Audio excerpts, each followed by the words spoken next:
The most brutal takedown in the history.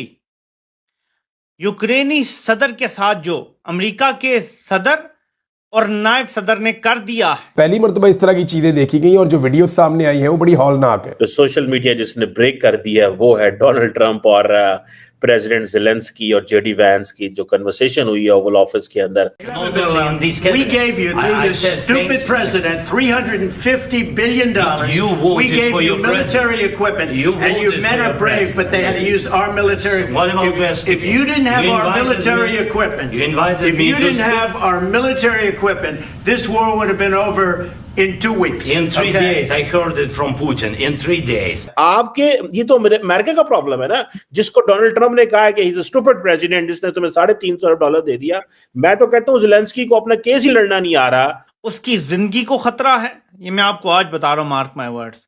America के अंदर से उसकी जिंदगी को खतरा है। यूक्रेनी सदर ने बात करने की, लेकिन ये बड़ा हॉरिबल था किसी भी सदर के लिए जो इस वक्त एक जंग में उतरा हुआ है और वो एक मदद के लिए आया था और एक मुआहदे की उम्मीद लेकर आया था। ये जानबूझ के इन्होंने पहले ट्रंप को पुतिन को प्रोवोक किया, पुतिन ने प्रोवोक करके हमला किया, बाद में पैसे देके दुनिया में गंदा किया। अमेरिका के लिए 200-300 अरब डॉलर क्या होता है, लेकिन अभी बाइडेन ट्रंप साहब आ गए, उन्होंने एक नई चाल चली है। पाकिस्तानी जर्नैलों को भी फैसला करना है, अमेरिका के साथ खड़े होना है या यूरोपीय यूनियन के साथ खड़े होना है। डेरा गाजी खान में जलसे से खिताब करते हुए वजीर आजम शहबाज शरीफ ने कहा कि हम खून पसीना बहाकर मुल्क को अजीम बनाएंगे। मेहनत करके तरक्की में एक दिन भारत को पीछे ना छोड़ा तो मेरा नाम शहबाज शरीफ नहीं। और वो ये खुलेआम कहता था कि पड़ोसियों के साथ ताल्लुकात खराब रहने चाहिए। हाँ, पड़ोसियों के जो पड़ोसी हैं उनको दोस्त बना के रखा। नमस्कार दोस्तों, पाकिस्तानियों की प्रॉब्लम है कि कई बार ये लोग अपनी औकात भूल जाते हैं और ऐसा ही अभी हाल ही में पाकिस्तान ने किया है। अपनी औकात भूल के अब अमेरिका को आंखें दिखाना शुरू कर दिया है। हम सभी को पता है कि ट्रंप और ज़ेलेंस्की के बीच में काफी बहस हुई थी, आप लोग फोटोग्राफ देख सकते हैं पीछे। और उसके बाद पाकिस्तानियों ने समर्थन करना शुरू कर दिया यूक्रेन का यानी ज़ेलेंस्की का, और आंखें दिखानी शुरू कर दी ट्रंप को और अमेरिका को। अब इसके बाद इनके साथ क्या होगा ये सोचने वाली बात है। इन्हें इसका खामियाजा तो भुगतना पड़ेगा ही, लेकिन पाकिस्तान की कोई विदेश नीति है नहीं। ये जिधर को मुंह उठाए अपना चल देते हैं। चीन के पीछे चल रहे थे, चीन भी अब इस मामले में पूरी तरह से चुप है। और ज़ेलेंस्की की काफी बड़ी गलती है जिस तरह से ये फायदा उठा रहा है, वॉर के नाम पे एड ले रहा है, और कहा जा रहा है कि काफी करप्शन के चार्जेस भी हैं, क्योंकि जो पैसा आ रहा है वो पूरा वॉर में न लग के या लोगों तक न पहुंच के काफी हद तक ये इससे फायदा उठा रहे हैं, इनके पूरा जो नेटवर्क है, और इसलिए ये नहीं चाहता कि वॉर खत्म हो। अब ऐसी बहुत सारी खबरें चल रही है सोशल मीडिया पे, और क्या सच है ये तो आने वाले समय ही पता चलेगा, लेकिन हम सब यही चाहते हैं कि युद्ध अब बहुत ही जल्दी खत्म हो जाए और यूक्रेन में पूरी तरह से शांति हो। अमेरिका की पूरी कोशिश यही है और भारत की भी यही कोशिश है। मोदी जी भी यूक्रेन गए थे और तब भी ज़ेलेंस्की ने इसी तरह की चीजें करने की कोशिश की थी मोदी जी के साथ, लेकिन बहुत ही अच्छे ढंग से उन्होंने इसको हैंडल कर लिया था। आप इस सब के बारे में क्या सोचते हैं कमेंट बॉक्स में जरूर लिखिएगा। वीडियो अच्छा लगे तो लाइक करें, शेयर करें, चैनल को सब्सक्राइब करना ना भूलें, बेल का आइकन प्रेस कर दें लेटेस्ट नोटिफिकेशन के लिए। आइए आगे बढ़ते हैं इस वीडियो में। बस अब एक चीज मैं आपको खास कर बताऊं, आज मैं सबसे ज्यादा दुखी हूं ये प्रेसिडेंट ज़ेलेंस्की की सिर्फ शक्ल देखकर। वो क्या, इसको देखा तो मुझे 3 लोग बड़े याद आए। As an American taxpayer मेरी इनके साथ जाती तो कोई दुश्मनी नहीं। ये सामने आया है तो मुझे आज अहमद चलाबी याद आया, इराक वाला, उसने भी मेरा खून चूसा एज एन अमेरिकन।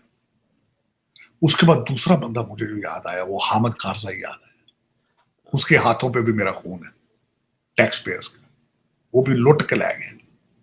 तीसरा मुझे याद आया तो अशरफ गनी याद आया। चौथा नंबर इसका द मोस्ट करप्ट पर्सन। वो गोस्ट सोल्जर बना के लूटते रहे हैं, ज़ेलेंस्की गोस्ट बम बना के लूटता रहा अमेरिका से। चलो चीमा साहब, दर हकीकत जिस तरह मैंने आपको पहले अर्ज किया है, ह्यूमन नेचर है कि जब अपॉर्चुनिटी मिलेगी तो चाहे जितना भी नेक आदमी हो वो फराड लगा जाएगा। तो अमेरिकनों ने अपॉर्चुनिटी दी है ना, क्योंकि किकबैक्स लेते हैं खुद किकबैक्स।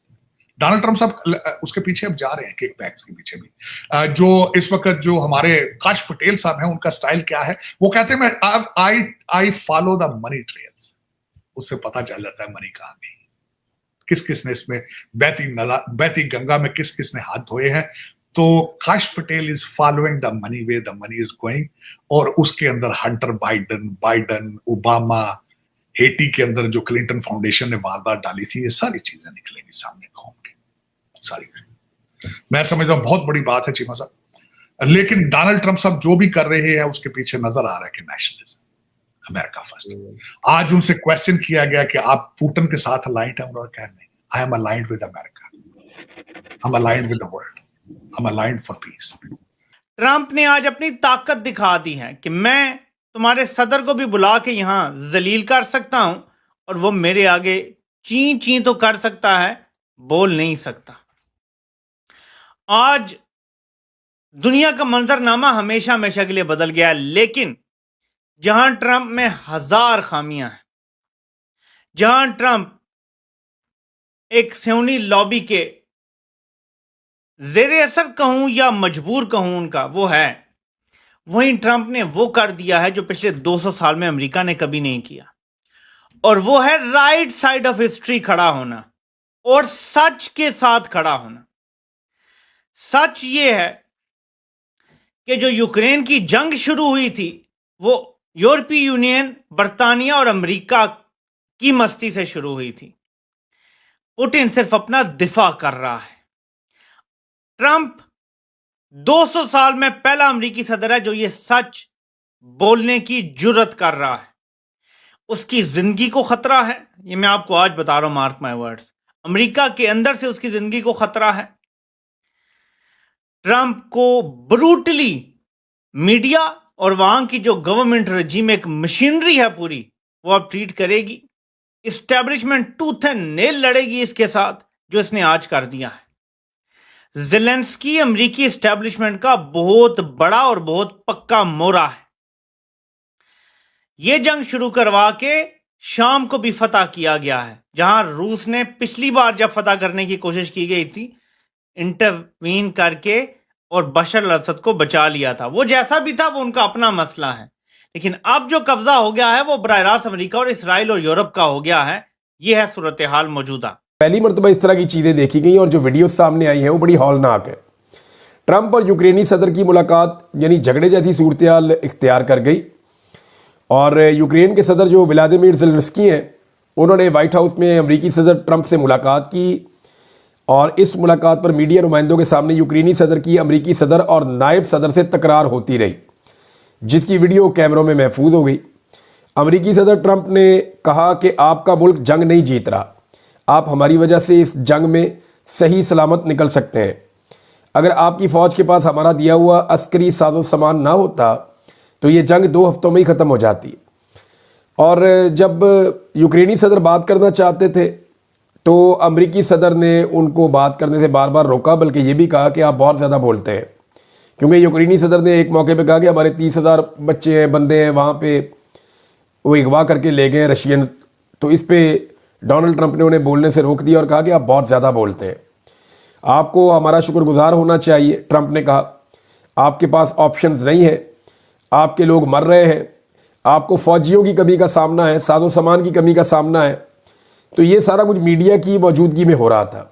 बल्कि डोनाल्ड ट्रंप ने एक बहुत बड़ी बात की, उन्होंने कहा कि आप तीसरी आलमी जंग का ख़तरा मोल ले रहे हैं और आप अमेरिका की तौहीन कर रहे हैं और आप हमें अहकामात देने की पोजीशन में भी नहीं है।